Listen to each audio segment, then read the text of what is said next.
மாநில தலைவர் இந்துமணி.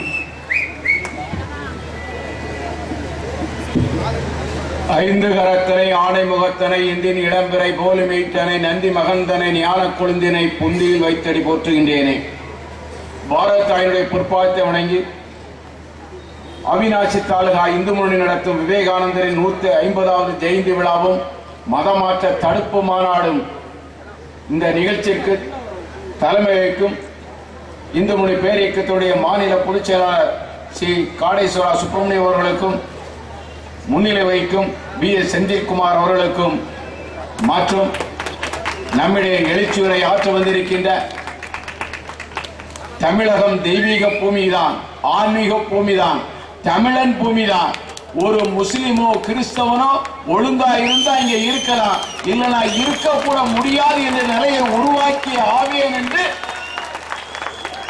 வேலை செய்து கொண்டிருக்கின்ற இந்து முன்னணி நிறுவன அமைப்பாளர் ராமபாலஜி அவர்களுக்கும் மற்றும் இதற்கு முன்பே சிறப்புரையாற்றி அமர்ந்திருக்கின்ற மாநில அமைப்பாளர் முருகானந்தம் அவர்களுக்கும், கிஷோர் வெங்கடேஷ் மற்றும் அத்தனை இந்து முன்னணி பேரியக்கத்துடைய பொறுப்பாளர்களுக்கும், எல்லாவற்றிற்கும் மேலாக இங்கே வருகை வந்துள்ள இந்து முன்னணி பேரியக்கத்தின அத்தனை உறவினர்களுக்கும், இந்துக்களாகிய உங்கள் அனைவருக்கும் என்னுடைய பணிவான வணக்கங்கள். நம்முடைய நாட்டுக்கு, பாரதத்துக்கு சுதந்திரத்துக்காக பாடுபட்ட ஒரு முஸ்லிம் சொல்ல முடியுமா? ஒரு கிறிஸ்தவன் சொல்ல முடியுமா? இல்ல. மதத்தின் பேர் என்ன நாம தெரிஞ்சுக்கணும், நம்முடைய அரசியல்வாதி தெரிஞ்சுக்கணும். முஸ்லிம் இந்துக்களோடு வாழ முடியாது என்று சொல்லிதான். ஏன்னா இந்துக்கள் மீசை எப்படி வச்சிருக்கோம், நாங்க இப்படி வச்சிருக்கோம். இப்படி அவருடைய எங்களுடைய இந்து கலாச்சாரத்தோடு நாங்கள் முஸ்லிம்கள் அவர்களோடு ஒட்டு வாழ முடியாது. ஆகையால் எங்களுக்கு தனிநாடு வேண்டும் என்று கேட்டார். நம்முடைய அரசியல்வாதிகளும் தனிநாடு கொடுத்தார்கள். பாகிஸ்தான், பங்களாதேஷ் பாகப்பிரிப்பு அன்னைக்கு இந்த நாட்டை வெட்டி கொடுத்தார்கள் மதத்தின் பெயரால். அன்பு மதம்னு சொல்றான் முஸ்லிம். நாம புரிஞ்சுக்கணும், குறிப்பா அரசியல்வாதி புரிஞ்சுக்கணும், எது அன்பு மதம்? மதத்தின் பெயரால் இந்துக்களை வெட்டி குமிச்சாங்க. குர்ஆன் சொல்லுது, இஸ்லாத்தை ஏற்றுக்கொள்ளாதவர்கள் புதரில் வெட்டுங்கள். நாம பார்த்துக்கிட்டு இருக்கோமே, மதுரை மீனாட்சி அம்மன் நமக்கு பிச்சை கொடுத்திருக்காளே, இந்த ராமகோபாலனை முஸ்லிம் வெட்டுது எங்க? பதடியில. இந்து மொழி பேரியக்கத்துடைய முன்னாள் தலைவர் ராசகோபாலன் அவர்களை வெட்டினது முதல் பதடியில. குர்ஆன்ல சொல்றபடி வெட்டான். இஸ்லாத்தை ஏற்றுக்கொள்ளாதவர்கள் புதரில் வெட்டுங்க. சூரா 8 ஆயத்து 13 தெளிவா சொல்லி இருக்கு. அன்பு மதமா? ஐயா தாலிங்கட ஒரு விஷயம் சொல்லுவாங்க. இந்து மொழி பேரியக்கத்துடைய முதல் தலைவர், முஸ்லிமுக்கு பாகப்பிரிவினை பிரகாரம் பாகிஸ்தான், பங்களாதேஷ் கொடுத்தாச்சு. இங்க ஒரு சென்ட் ஒரு உட்கார்ந்து கூட இடம் கிடையாது முஸ்லிமுக்கு. தெளிவா சொல்லியிருக்காங்க. ஏன்னா இங்க உள்ள முஸ்லிமுக்கு சேர்த்து தான் பாகிஸ்தான்ல இடம் கொடுத்திருக்கு. இங்க உள்ள அத்தனை ஜமாத்துல உள்ள முஸ்லிம் கேட்டா, நாங்க இங்கே வாழ முடியாது, எங்களுக்கு தனிநாடு வேணும். உங்க அத்தனைவருக்கு தான் அங்க கொடுத்திருக்கு. மீண்டும் இங்க தொந்தரவு படுத்தாத. அம்பேத்கர் சொன்னார், தெளிவா சொன்னார், அங்க உள்ள இந்துக்களை இங்க எடுத்துக்கிடுவோம், இங்க உள்ள முஸ்லிம் ஒட்டுமொத்தம் அனுப்பிடுவோம். கேட்கல, நேரு கேட்கல. அப்படி அனுப்பிடுறதுனா இன்னைக்கு பிரச்சனை இல்லை. இன்னைக்கு இந்த நாடு சொந்தோடு கொண்டாடுற என்ன முகத்தோட அன்பு மதம் சொல்றான். நிச்சயமா குர்ஆன் அன்பு மதத்துக்குள்ள போதனைக்குள்ள நூலும் இல்ல, முஸ்லிம் அன்பு மதமும் அல்ல. கிறிஸ்தவ அன்பு மதமா? நம்முடைய கொடிகாத்த குமரன் இந்த நாட்டில் சுதந்திரத்துக்காக பாடுபட்டான். பைபிள் அன்பு மதமா? இந்த நாட்டில் சுதந்திரத்துக்காக பாடுபட்ட அத்தனை பேரையும் கொடுமைப்படுத்துறது பைபிள் படிச்ச கிறிஸ்தவன். பைபிள் பட திட்டம் தான். சுப்பிரமணிய சிவா, பாபு சிதம்பரம் எவ்வளவு கஷ்டப்பட்டாங்க. அத்தனை செய்தது யாரு? வெள்ளக்காரன். அத்தனை பாதிரிகள் சொன்னா, தமிழ்நாட்டில் இருந்து அத்தனை பாதிரிகள் சொன்னா என்ன சொன்னா? இந்த நாட்டுக்கு சுதந்திரம் வேண்டாம். சுதந்திரத்துக்காக ஒரு பாதிரியும் பாடுபடல. சுதந்திரம் கிடைத்த அடுத்த நிமிஷம் சொன்னான், பாகிஸ்தான் தமிழ்நாடு பாரதம் இருண்டு விட்டது. கிறிஸ்துவுக்கு உணர்வு இருக்கா? நாட்டுப்பட்டு இருக்கா? மீண்டும் மக்களை மனமாற்றி எப்படியாவது வெள்ளைக்காரன் கையில கொடுக்கணும்னு ஆசைப்படுறான் கிறிஸ்தவை. இது அரசியல்வாதி புரிஞ்சுக்கணும். அதான் மதமாற்ற தடை சட்டம் வந்தது. நாடு முழுக்க மதமாற்ற தடை சட்டம் நிச்சயமாக வர வேண்டும். நாம சுதந்திரம் கிடைச்ச உடனே என்ன நினைச்சோம்? சுதந்திரத்துக்காக பாடுபட்ட அத்தனை பெரியவர்களும் இந்துக்கள். சுதந்திரம் கிடைச்சது 1947 சுதந்திரம் கிடைச்சது. இந்துக்கள் அத்தனை பேரும் சுதந்திரமாக கோயிலுக்கு போலாம் என்று நினைச்சோம். நிச்சயமாக இந்துக்களுக்கு சுதந்திரம் கிடைச்சிருக்கா? யோசிச்சு பார்க்கலாம். கோயில போய் சாமி கும்பிடுறதுக்கு காசு.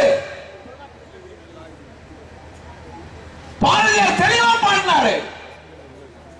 சுதந்திரத்துக்கு முன்னாடியே பாடினாரு.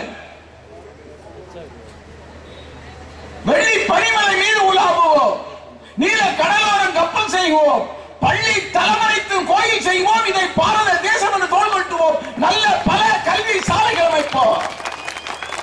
பாடினது தமிழையா? பாடினது தமிழன். ஒரு இந்து எவ்வளவு மனசுல ஒரு குமுறல் இருந்திருக்கும். இந்த நாடு சுதந்திரம் கிடைச்சிடும். சுதந்திரம் கிடைச்ச உடனே பள்ளி தலைமனைத்தும் கோயில் செய்வோம். பள்ளி திருமண பள்ளிக்கூடமா? தமிழனாயா அரசியல்வாதி கருத்துட்டான். கருணாநிதி சொல்லிட்டு, ஜெயலலிதா சொல்லிட்டு, பள்ளின்னா கல்வி கூடமா? இல்ல, பாரதியார் அப்படி பாடல. பள்ளி தலைமனைத்து கோயில் செய்வோம், இதை பாரத தேசம் என்று தோல்விட்டுவோம்.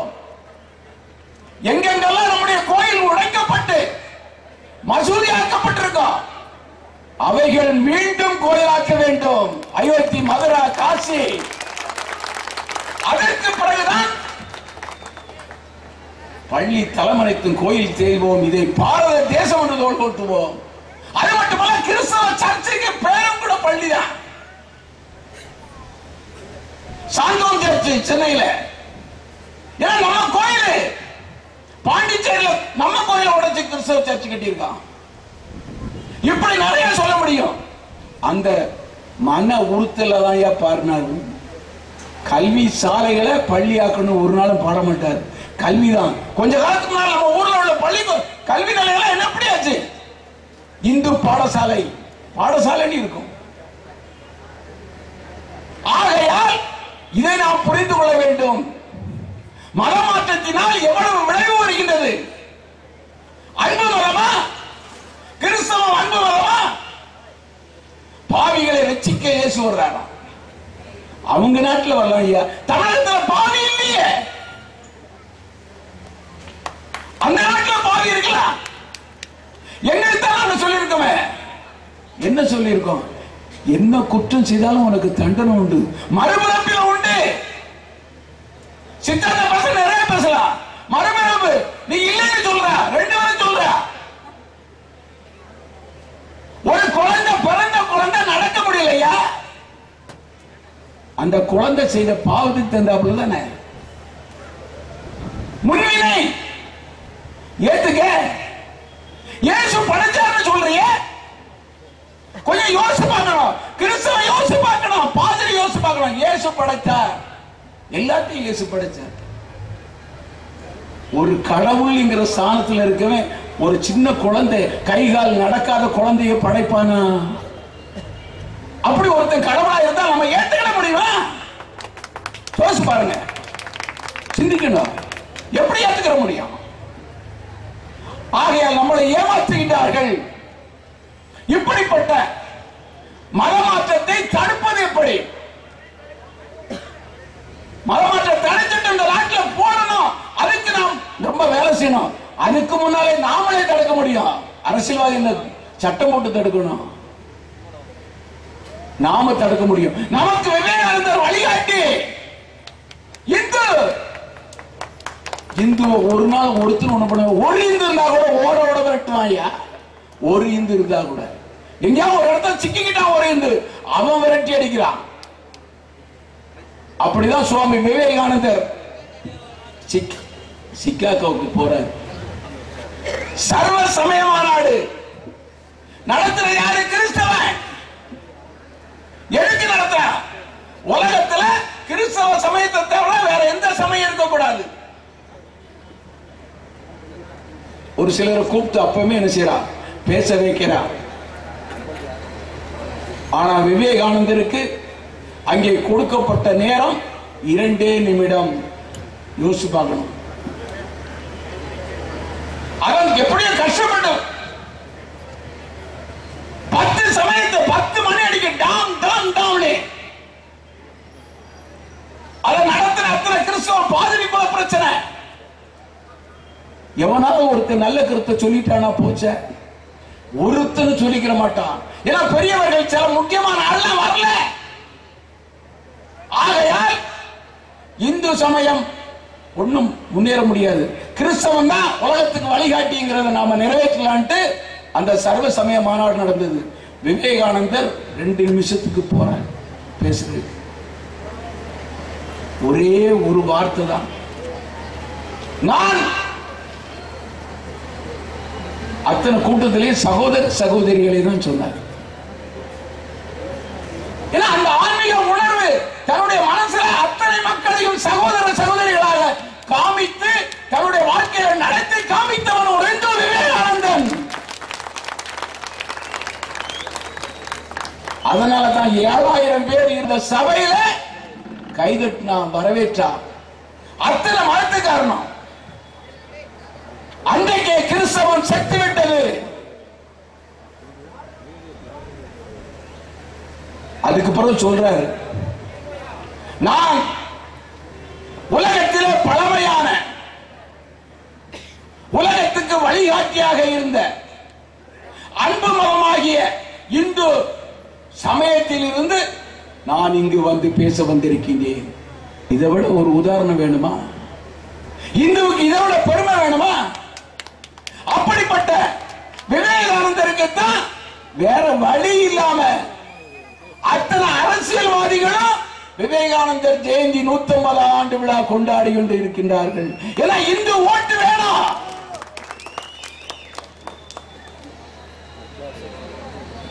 மதமாற்றத்தை தடுப்பது எப்படி? நாம் எப்படி தடுத்து வருகின்றோம்? சில விஷயங்களை மட்டும் சொல்றேன். விவேகானந்தர் நமக்கு சொல்லி தடுத்துட்டார்.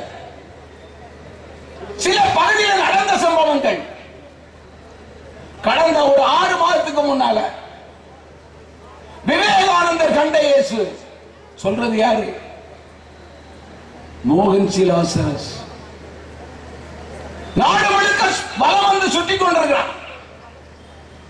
இயேசு உங்களுக்கு எல்லாம் கொடுப்பார். குருடர் செவி குருடர் பார்ப்பார், செவிடர் கேட்பார், எல்லாம். என்ன டிவியில கூட செய்தி சொல்றான். அந்த மோகன் சி லாசரஸுக்கு இதுவரையில கல்யாணம் ஆயிருக்கு. இதுவரையில ஒரு குழந்தைய கூட இயேசு கொடுக்கல. எப்படியா கொடுப்பாரு? கொஞ்சம் சிந்திக்க வேண்டாமா? இதுவரையில ஒரு குழந்தை வாக்கியம் இல்ல. அப்ப இயேசு அவரை நிராகரிச்சுட்டாரா? உள்ளதுதான். இயேசு என்ன செய்யல? கிறிஸ்தவர்களை நிச்சயமாக ஒரு நல்ல ஆவியா இருந்தா கிறிஸ்தவர்களை நிச்சயமா ஆவிக்காது, நிச்சயமா எனக்கு ரட்சிக்காது. என்ன காரணம்? இயேசு வருகிறார் என்று சொல்லிக்கிட்டு இருக்கிறார்கள். வந்துவிட்டு போய்விட்டார் என்று நான் சொல்கின்றேன். இயேசு வந்துட்டு போயிட்டாரு. என்ன காரணம்? தமிழகத்துக்கு வரணும் முயற்சி பண்ணாரு, வந்தாரு. எங்க பார்த்தாலும் சிலுவை. ஒரு வீட்டுல நாய் இருந்தது, அந்த வீட்டுக்கு நம்ம போறதுக்கு அச்சம் இருக்கும். நான் ஒருவேளை போயிட்டேன், அந்த அக்கா வீட்டுக்கு நான் போனேன், வாசல்ல நாய் கிடக்கு, கொலைக்குது. அடுத்த தடவை போகும்போது என்ன கடிக்க வர்ற மாதிரி கூட பயமா இருக்கா? அந்த நாட்டினுடைய யார் குற்றம் செய்தார்களோ அவர்களை சிலுவையில் வைத்துத்தான் அடித்துக் கொள்வார்கள். அது அந்த நாட்டுடைய சட்டம். இயேசுவை மட்டும் கொள்ளல, நிறைய பேர் கொண்டிருக்காங்க.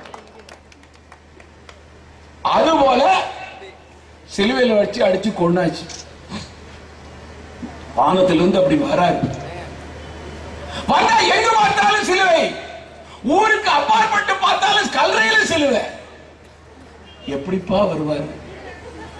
எப்படி வருவாரு? மோகன்சில் ஆசிரத்துக்கு எப்படி பிள்ளை கொடுப்பாரு? யோசிச்சு பார்க்கணும். அதையும் மீறி வர கொஞ்சம் ஒளிச்சு இழிச்சு வர சர்ச்சுக்குள்ள வந்தா அப்பம் பார்த்து அந்த பாதிரி சொல்றான், இயேசுவுடைய ரத்தம் சகல பாவங்களையும் போக்கும். அப்படி கொஞ்சம் முழிச்சு பார்க்காரு. ஏ சண்டாளனுவ, நம்ம ரத்தத்தை உறிஞ்சிருவான் போலுக்கு, ஏன்னா பாவத்தெல்லாம் போக்குன்னு வேற சொல்றான், கண்டா தொலைச்சிருவான்னு அப்படி பம்புறாரு. அடுத்த பாதிரி சொல்றான், இயேசுவுடைய மாமிசமாக நான் உங்களுக்கு இந்த அப்பத்தை தருகிறேன், இதை சாப்பிடுங்கள், உங்களுக்கு சகல பாவமும் குறையும். அப்பதான் யோசித்தா இயேசுனார் அப்படி பம்புறாரு.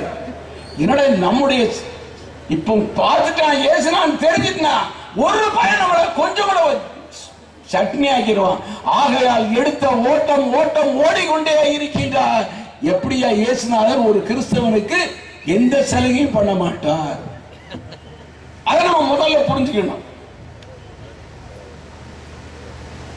மோகன்சில் ஆசரஸ் ஒரு தட்டி போடு, புரட்டாசி மாதம் விவேகானந்தர் கண்ட இயேசு. ஏன்னா மதமாற்றத்தை நம்ம எப்படி தடுக்குங்கிறது.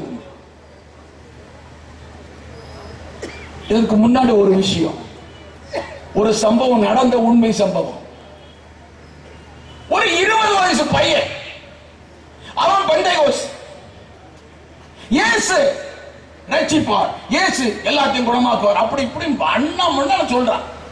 ஒரு 5-6 பெரியவங்க இந்துக்கள்கிட்ட உட்கார்ந்து பேசிக்கிட்டு இருக்கான். ஒருத்தருக்கும் அவன் இவங்க சொல்ல கேட்கல. ஒரு இளைஞன், துடிப்புள்ள இளைஞன், கொஞ்சம் விஷயம் தெரிஞ்ச பையன், டக்குனு ஏன்னா எப்படி மதமாற்றத்தை தடுக்கணுங்கிறதுக்கு டக்குனு அந்த பையன் எழும்பி வந்தான். தம்பி ஓன்ட்ட லாசரஸ் ஓன்ட்ட இயேசு இருக்காருப்பா. ஆமா என்னட்ட இருக்காரு இயேசு. உடனே அவனுக்கு ஒரு தெம்பு, இந்த ஆள் நம்மகிட்ட, இந்த பையன் நம்மகிட்ட வந்துட்டான் பொழுது. இயேசு ஓன்ட்ட இருக்காரா? இருக்காரு.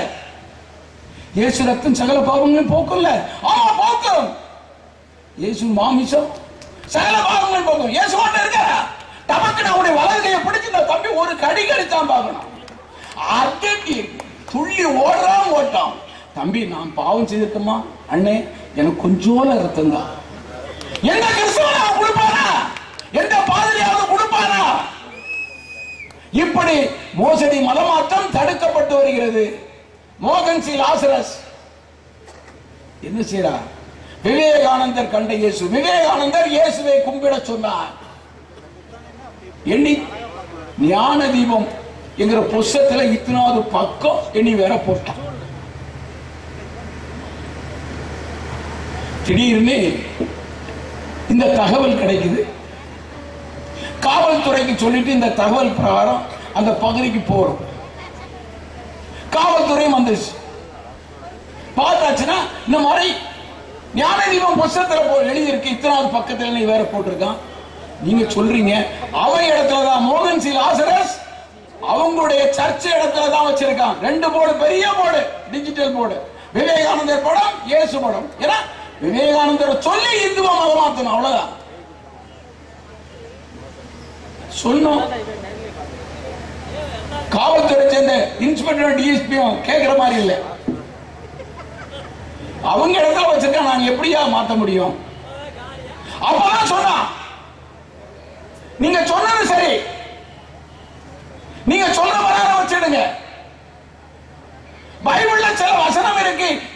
நாங்கள் எழுதுகின்றோம். எல்லா பகுதியிலும் எந்த பகுதியிலும் நாங்கள் தட்டி போட வைக்கிறோம். எப்படி சார் வைப்பீங்க? மத்தேயு 10ஆம் அதிகாரத்தில் தெளிவா 32ஆம் வசனத்தை சொல்லுகிறது. இயேசு சமாதானத்தை உண்டு பண்ண வரவில்லை. அவர் சொல்றார், நான் சமாதானத்தை உண்டு பண்ண வரவில்லை, மாமன் மாமிக்கு தகப்பனுக்கும் மகனுக்கும் பிரிவினை உண்டாக்கவே வந்தேன். வசனத்தை வேணா காவல்துறை குறிச்சுக்கலாம். மத்தேயு 10ஆம் அதிகாரம் 32, 33, 34 வசனம் வரிசையாதான். நான் சமாதானத்தை உண்டு பண்ண வரவில்லை. இந்த தமிழகத்துக்கு சமாதானம் வேண்டும். இந்து முனி விரும்புது, இந்துக்கள் விரும்புறோம். ஆனா கிறிஸ்தவ ஒரு பகுதியில் வந்துட்டானா சமாதானம் இல்லாம போயிருது. திடீர் சேர்த்து திடீர் சர்ச்சு சட்டத்துக்கு புறமா கட்டுறான், சமாதானம் இல்லாம போகுது. அந்த பகுதி மக்களுக்கு பிரச்சனை.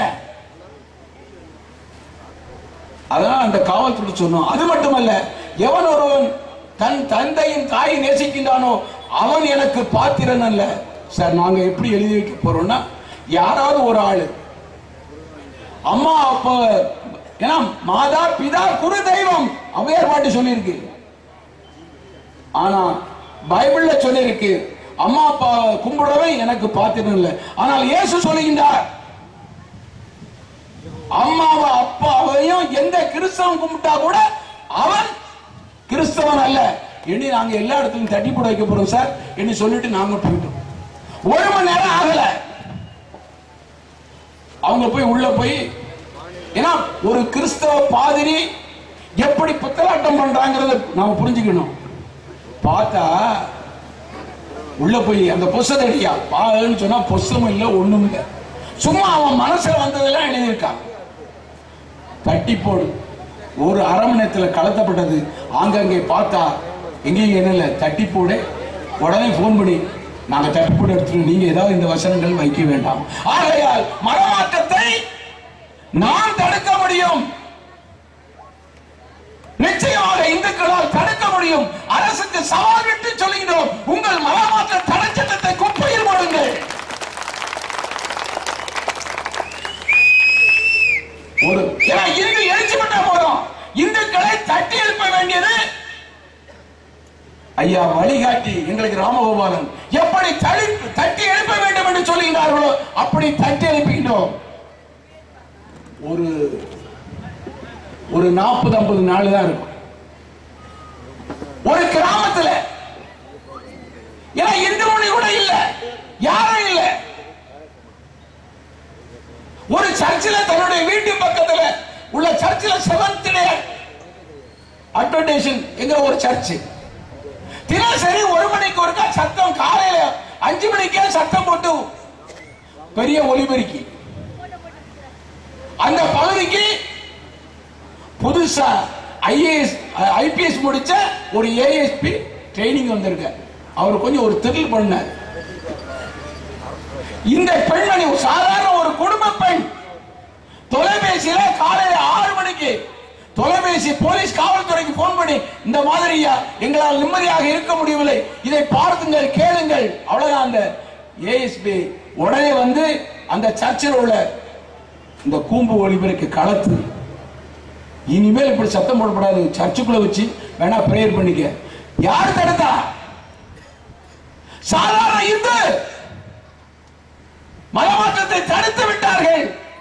இப்படி எத்தனையோ உதாரணங்கள் சொல்ல முடியும், சொல்லிக்கொண்டே போகலாம். நான் ஒன்று முக்கியமான விஷயம், ராமேஸ்வரத்திலிருந்து ஒரு பஸ் நிறைய இந்துக்கள், நிறைய கொஞ்சம் பேர் கிறிஸ்தவங்க, ஒரு 2 பாதிரியும் இருக்கா.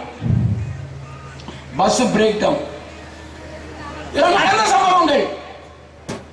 ஒரு இணல் பஸ் பஞ்சர் ஆயிடுச்சு, எப்படி ஒரு 3/4 மணி நேரம் ஆகும். ஒரு இணலை சுத்தி மக்கள் என்ன செய்யறாங்க, உட்கார்ந்து இருக்காங்க. ஒரு கிறிஸ்தவ பாதிரியால் நிச்சயமாக சும்மா இருக்க முடியாது, நிம்மதியா இருக்க முடியாது. அப்படியே உட்கார்ந்துட்டு எல்லாத்துட்டையும் உட்கார்ந்து வாங்க பேசுவோம் என்ன பேசிக்கிட்டே இருக்கும்போது சொல்றான், இந்து சாமிக்கு சக்தி இருக்கு. ஏன்னா பாதிரி சொல்றான், அவன் எங்க சாமிக்கு சக்தி இருக்கத்தான் செய்யுது, இல்லைன்னு சொல்ல முடியுமா? எங்க சாமி சத்த சாமி இல்லையே, எங்க சாமி ஆவியா இல்லையே, எங்க சாமி ஆவி இல்ல. எம்பெருமான் முருகன் தமிழ் கடவுள் முருகன் ஆவி இல்ல. எம்பெருமான் விநாயகர் ஆவி இல்ல. ஆகையால் எங்கள் சாமிக்கு சக்தி இருக்கு, அப்படி பேசிக்கணும், சக்தி இருக்கு. ஆனால் உங்களுக்கு நிறைய சாமி இருக்கு, உங்களுக்கு நிறைய சாமி இருக்கு. ஆகையால் உங்களை கொஞ்சம் காப்பாத்துறது கொஞ்சம் கஷ்டம்தான். ஒரு ஆள் ஆக்சிடென்ட் ஆயிட்டாரா, விபத்து ஆனோட அந்த ஆளை காப்பாற்றணும். அந்த வீட்டில் உள்ள அந்த ஒரு அம்மா, என் மகன் காப்பாற்றப்படணும், உடனே காப்பாற்றப்படணும், முருகா காப்பாத்துன்னு சொன்னாப்பிள்ளையா. பாதிரி சொல்ற கதையை பாருங்க. முருகர் அப்படி மயில வந்தாராம், கணேசா காப்பாத்துன்னு முருகர் நின்றுட்டாராம். கணேசர் வந்தாராம், சிவனை காப்பாத்தணும்னு கணேசன் நின்றுட்டாராம். சிவபெருமான், என் அம்மா ஆதிபராசக்தியா என் பிள்ளையை காப்பாத்து என்ன உடனே ஆதிபராசக்தி வந்துதான் சிவன் நின்றுட்டாரு. கிருஷ்ணா காப்பாத்தணும் உடனே கிருஷ்ண. ஆகையால் நீங்கள் பல தெய்வத்தை வழிபடுகின்றீர்கள், உங்களை காப்பாற்றுறதுக்கு கஷ்டம். உடனே நம்மால அப்படியே கொஞ்சம் யோசிக்காங்க, அப்படிதானோ நம்ம நிறைய சாமியை கும்பிடுறதுனால நம்மளை காப்பாற்ற முடியாதோ? எங்களுடைய இயேசு ஒரே தெய்வம். ஆகையால் இயேசுவே சொன்ன ஓடி வந்து காப்பாற்றுவார். ஆகையால் இயேசுவை வணங்குங்கள். நம்ம ஆளுதான் ஏற்கனவே கொஞ்சம் கஷ்டமா இருக்குமே, இப்படி சொன்ன அப்படியே முழிச்சுக்கிட்டு இருக்காங்க. அதுல ஒரு சிங்கம் பறந்தது, விவேகானந்தர் போல ஒரு சிங்கம் எழுப்பிடா. ஐயா நீங்க சொல்றது சரிதான். ஒரே நாள் ஒரே நேரத்தில் ஒரு விபத்தா நடக்கும். ஜப்பான் நடக்கும், இயேசு பிறந்த எருசலேம்ல நடக்கும், மதுரையில் நடக்கும், பாம்பேயில் நடக்கும், எல்லா இடத்திலும் நடக்கும். உங்க சாமி ஒரே ஆளுதானே ஐயா, இயேசு ஒரே ஒரு ஆளுதானே, அவரு எப்படியா காப்பாற்றுவாரு? ஒரு ஆளு ஒரு இடத்தை அனுப்ப முடியும். எருசலேம் தன்னுடைய சொந்த பூமியில ஆபத்து அங்கதானே போவார். ஒரு உதாரணத்துக்கு வச்சுக்கிடும், இப்ப திருப்பூர் பிரச்சனை, திருப்பூர்ல உள்ள ஆளுதானே காப்பாற்ற முடியும். அந்த ஊர் பாசம் மண் வாசனை இருக்கும்ல, அப்ப எருசலேம்ல பிறந்த மண்ணில் உள்ள ஆளு இயேசுனார் அங்கதானே காப்பாற்றுவாரு. இங்க உள்ள கிறிஸ்தவெல்லாம் செத்து போவான் ஐயா. பாதிரியாரே நீங்கள் கொஞ்சம் சிந்தியுங்கள், நீங்கள் தயவு செய்து எங்களுடைய இந்து சமயத்துக்கு வாருங்கள், நீங்கள் காப்பாற்றப்படுவீர்கள். இல்லனா நீங்க அம்போ. ஏன்னா எங்களுக்கு பல சாமி இன்னைக்கு இருக்கு, பல சாமிகள் இருக்கிறது காரணம் என்ன? இன்னைக்கு கம்ப்யூட்டர் காலம், எப்ப விபத்து அங்கங்களா இருக்கு, இப்ப போன்ல சொல்ல முடியும். ஒரு சின்ன பிரச்சனை எங்கெல்லாம் பிரச்சனை உடனே என்ன செய்ய முடியும்? உடனே கம்ப்யூட்டர்ல தட்டி விட்டா சரி. இன்னைக்கு கம்ப்யூட்டர் உலகம். விநாயக பெருமானுக்கு இன்னைக்கு கம்ப்யூட்டரை இயக்குவது எது? மவுஸ், எளிதா. விநாயகருடைய வாகனம் மவுஸ்.